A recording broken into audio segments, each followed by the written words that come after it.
You've been going to the gym for months now. You're doing all the right things, eating clean, hitting your protein. You look in the mirror and you feel as though you don't even look like you train. You don't like how you feel in that dress you just reluctantly brought because the one you actually wanted didn't fit you.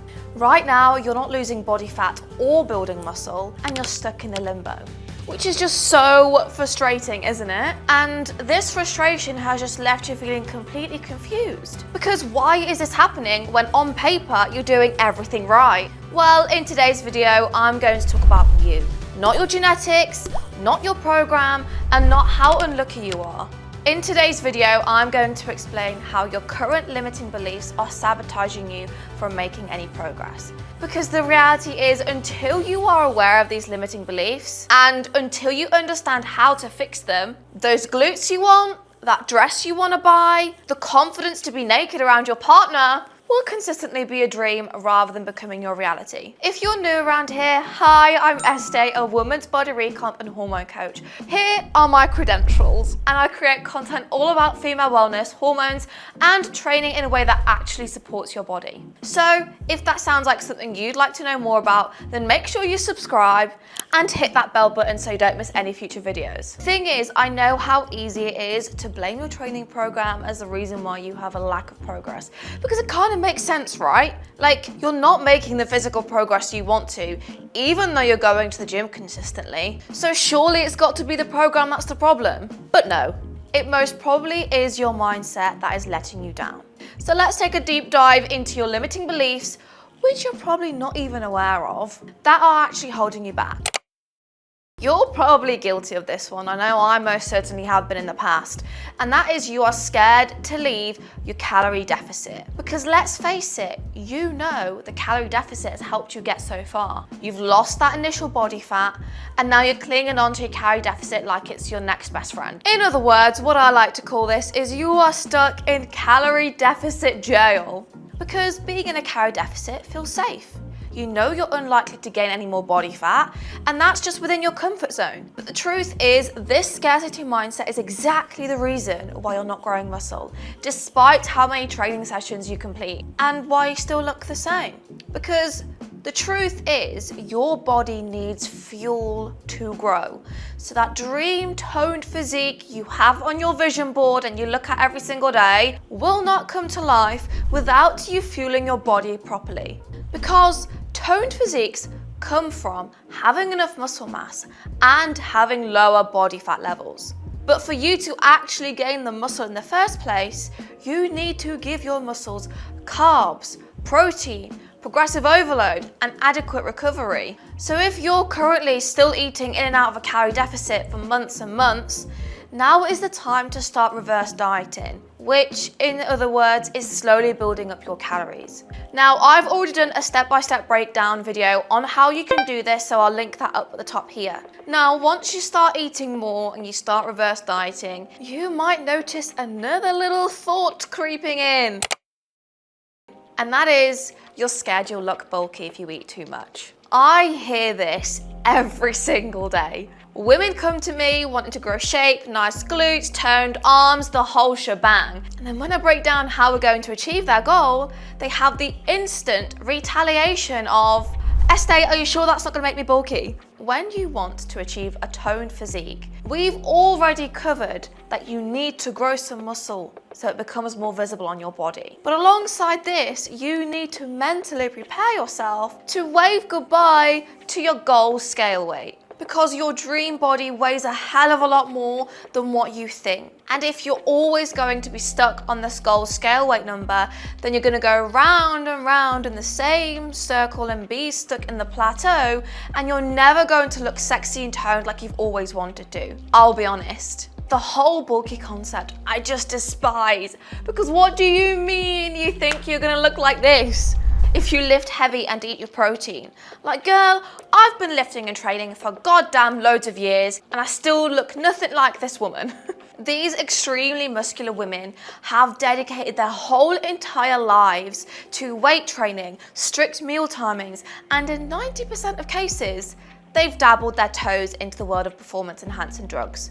So please stop thinking that this is how you're going to look if you start lifting heavier and eat your protein. because it really couldn't be any further away from the truth. Now, the one thing that will potentially happen is you growing out of your old, smaller clothes. Because again, this is something I see a lot with my clients, and they're desperately clinging on to their smaller clothes. Let me hold your hand when I tell you this. If you're serious about wanting to grow your glutes, having a toned physique, then you're eventually going to grow out of your old, smaller clothes. Because you're gonna grow an arse so fat that your old jeans aren't gonna fit anymore. And you just have to accept that and move on. Otherwise, you'll be going around in the same cycle without making any progress. I could actually bet money on the fact that you're not training nowhere near your full training capacity. I would go so far as to say that this is the biggest limitation every woman faces, and a lot of the time, it's the hardest one to tweak when you're doing it on your own and you don't have a coach. The chances are you're doing either of these things, marking your success of your workout by how sweaty you are in your session, or you're not progressing nowhere near quick enough because you're scared you're not going to be able to lift the next weight up. But what you've got to realize is our bodies are extremely clever. They adjust to the weights you're lifting after every gym session you have. So therefore, if you're not pushing yourself enough, your body has no reason to change and grow and adapt because it hasn't had any new stimulus thrown at it. You know the golden saying, if it doesn't challenge you, it won't change you. Well, this also applies to you growing the body you've always wanted. You have to be challenging your body. So here are a few questions you should be asking yourself when it comes to your training sessions. Are you tracking your weights and reps and improving? Are you pushing close to failure on your exercises? Are you following the same training program for months? Or are you sticking to the same weights each week because you know you can lift them? If you've answered yes to any of those, let me know in the comments and I'll give you some advice on how you can improve. But also, we can help each other out as well. So don't be shy, comment down below. The truth is, consistency in the gym alone isn't going to change your body. You need to be applying progressive overload every single week, whether it's heavier weights, slower tempo, shortening resting periods. Otherwise, if you don't give your body a reason to change, it simply won't. And that is probably why you are in this current situation right now, because your training is seriously lacking the intensity that your body needs for it to change. One way you can work on this is logging every single session, every week. My lift log makes this super duper easy for you because you've got 4 weeks worth of data on one page, so it saves you flipping back and forth every time. So if you want to get your hands on one of my lift logs, head on over to the description so you can become a progressive overload baddie. Now, another way you can work on this is by not seeing your rep ranges as the gospel. And what I mean by this is seeing your rep ranges more of as a guide. So let's say, for example, your rep range is 6 to 8 and you're on your 8th rep, but you feel like you've got more. Then please go for more and make a note of it. Don't just stop at 8 reps because your rep range tells you to. Because once you have this information, the next time you have that session, you know you went over your rep range, so that is a clear indication that you now need to increase your weight. You need to learn and understand your logbook as a way of giving you that little bit of reassurance, because it's all about numbers and averages. If you can do a certain weight for 12 plus reps, then you absolutely can go one weight heavier and do less reps. Like, it's literal logical sense. But when you have that written down, you can back yourself a hell of a lot more, which makes progressive overload a little bit easier. And it's a little bit easier to start pushing yourself out of your comfort zone a little bit more because you've got your logbook to prove to you that you are a strong queenie. I can guarantee you have had this limiting belief for a while. This limiting belief keeps so many high achieving women stuck from making progress. You're on plan, Monday to Friday, calories are hit, gym sessions are hit, you've been a consistent queen, feeling fantastic, then wham bam, thank you ma'am, comes a social weekend. And before you know it, you feel like all of your hard work from the week has been ruined. But let me be very crystal clear. Your progress stalls because you see one meal out at the weekend as an excuse to just stuff your face for the rest of the weekend. So here is exactly what you're going to do to stop the same self-sabotaging cycle repeating itself. Eat a meal at home before you go out for your meal. This will make you less likely to overeat for when you are out, because you're not going to be completely starving by the time you get to your meal out, and therefore you're less likely to overindulge and eat about 10,000 calories in one sitting. This is the biggest one. Have exactly what you want from the menu. No, don't just eat your salad because you think you're going to be healthy, because honestly, this can lead you down a slippery path of binging and restricting. So girl, if you want a burger, eat the burger. If you want a pizza, eat the pizza. If you want pasta, eat pasta. You get my drift.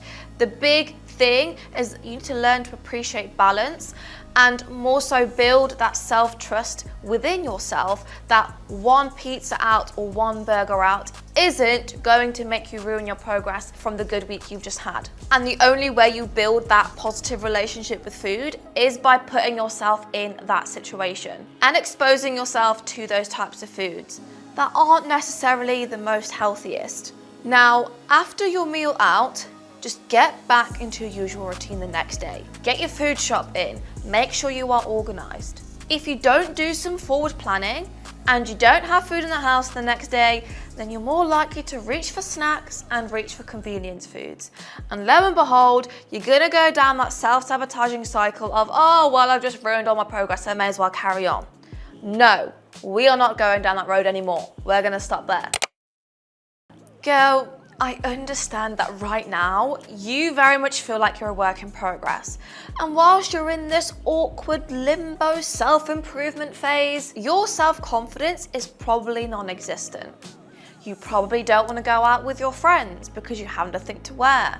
Or when you go clothes shopping, you don't like how the clothes fit on you. So you just keep telling yourself, I'll be happy when I'm this dress size, when I don't have bingo wings, when I've got abs. But as someone who has literally been down that road before, let me tell you one thing.